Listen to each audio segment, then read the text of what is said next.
Let's mic देश का मिजाज नॉर्थ ईस्ट। नमस्कार। लेट्स माइक देश का मिजाज और खबरें उत्तर पूर्व से।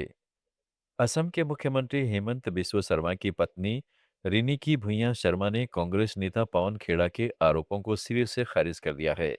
पवन खेड़ा ने कल दिल्ली में प्रेस कॉन्फ्रेंस में दावा किया था कि रिनिकी के पास मिस्र, संयुक्त अरब अमीरात और एंटीगुआ बारमूडा के पासपोर्ट हैं। दुबई में 2 अघोषित संपत्तियां हैं और अमेरिका में एक कंपनी से जुड़े करोड़ों के फंड्स हैं। रेनिकी ने इन दस्तावेजों को जाली और एआई से बनाए बताए हुए सोशल मीडिया पर कहा है कि आपकी तपस्या में ही नहीं, एआई और फोटोशॉप में भी कमी रह गई है। उन्होंने साफ घोषणा की कि अब कानून अपना काम करेगा, मैं अदालत में मिलूंगी। इधर हेमंत बिस्व शर्मा ने आरोप लगाया है कि पाकिस्तान के टीवी चैनलों से पिछले 10 दिन में असम विधानसभा चुनाव पर 11 चर्चाएं प्रसारित की गई, जिसमें कांग्रेस के पक्ष में नैरेटिव पेश किया गया है। त्रिपुरा में आदिवासी परिषद चुनाव से ठीक पहले तनाव बढ़ गया है। दमशांतिगंज में बीजेपी उम्मीदवार माजी देव वर्मा पर टिपरा मोथा के समर्थकों ने कथित तौर पर हमला किया, जिसमें वे गंभीर रूप से घायल हुए। पुलिस वाहन क्षतिग्रस्त हुआ और बीजेपी कार्यालय को नुकसान पहुंचा है। उधर नलचार में मंत्री किशोर बर्मन के दौरे के बाद 8 बीजेपी कार्यकर्ता घायल हुए और एक बूथ कार्यालय में आग लगा दी गई। बीजेपी ने टिपरा मोथा पर हमले का आरोप लगाया है, जबकि टिपरा मोथा ने इसे स्थानीय लोगों के गुस्से का नतीजा बताया है। मेघालय के राज्यपाल CH विजयशंकर ने गारो हिल्स ऑटोनोमस डिस्ट्रिक्ट काउंसिल के निर्वाचन क्षेत्रों के नए सीमा निर्धारण को मंजूरी दे दी है। शिलोंग में मिली जानकारी के अनुसार राज्यपाल ने 28 मार्च को सीमा निर्धारण समिति गठित करने की मंजूरी दी थी। अपूर्ण डिलिमिटेशन को स्वीकृति प्रदान कर दी गई है। काउंसिल के मेंबर चेराक मोमिन ने शिलांग में जारी बयान में बताया कि परिषद अब समिति के अध्यक्ष और सदस्यों के नामों को अंतिम रूप देगी। यह कदम परिषद चुनाव की तैयारी को आगे बढ़ाएगा, खासकर हाल ही में गैर आदिवासियों को चुनाव लड़ने से रोकने वाले संशोधन के बाद। मणिपुर के मुख्यमंत्री युमनाम खेमचंद सिंह ने कहा है कि उनकी सरकार का मुख्य उद्देश्य राज्य में शांति बहाल करना है। हर समुदाय शांति चाहता है, हमें विश्वास की कमी को दूर करना होगा। वे जिरीबाम जिले के इंटरस्टेट ट्रक टर्मिनस के प्रस्तावित स्थल पर मीडिया से बातचीत कर रहे थे। उन्होंने विभिन्न समुदाय के लोगों के साथ पहली बार संयुक्त भोजन कार्यक्रम में हिस्सा लिया और पौधारोपण अभियान का नेतृत्व भी किया।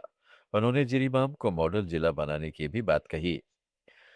अरुणाचल प्रदेश स्टूडेंट्स यूनियन के 27वें आम चुनाव में पूर्व कामेंग जिले के काकुकाओ गांव में रहने वाले मेजे टाकू को नए अध्यक्ष चुना गया है। ईटानगर में घोषित परिणामों में उन्होंने 2513 वोट पाकर अपने निकटतम प्रतिद्वंदी को 961 वोटों के अंतर से हराया। टाकू पहले यूनियन के उपाध्यक्ष प्रशासन रह चुके हैं और छात्रों की वापसी, छात्रवृत्ति तथा राज्य सुरक्षा जैसे मुद्दों पर सक्रिय रहे हैं। यह चुनाव 1 महीने चला, जिसमें कुल 5,604 वोट पड़े, लेकिन कैंपस में हिंसा और झड़पों की भी खबरें आई। नई टीम 2026 से 2029 तक के कार्यकाल के लिए जिम्मेदारी संभालेगी।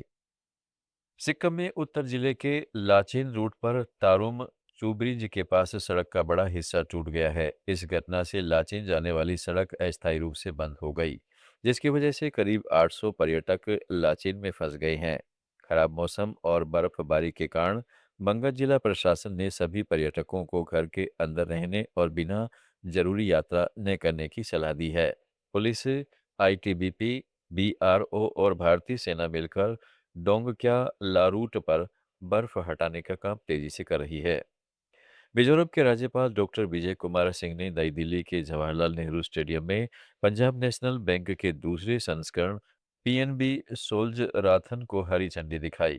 रन फॉर सोल्जर्स थीम वाली इस दौड़ में 27,000 से ज्यादा लोगों ने हिस्सा लिया, जिसमें सैनिक, एथलीट और आम नागरिक शामिल थे।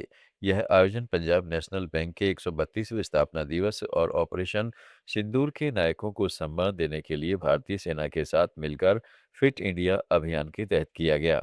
इसमें 21 किलोमीटर हाफ मैराथन, 10 किलोमीटर और 5 किलोमीटर की दौड़ें हुई, जिनके लिए कुल 19.5 लाख रुपए के पुरस्कार रखे गए। राज्यपाल ने कहा है कि यह कार्यक्रम शारीरिक फिटनेस और सेना के प्रति सम्मान का अच्छा संदेश है। देश का मिजाज में फिलहाल इतना ही। जुड़े रहिएगा लेट्स माइक के साथ।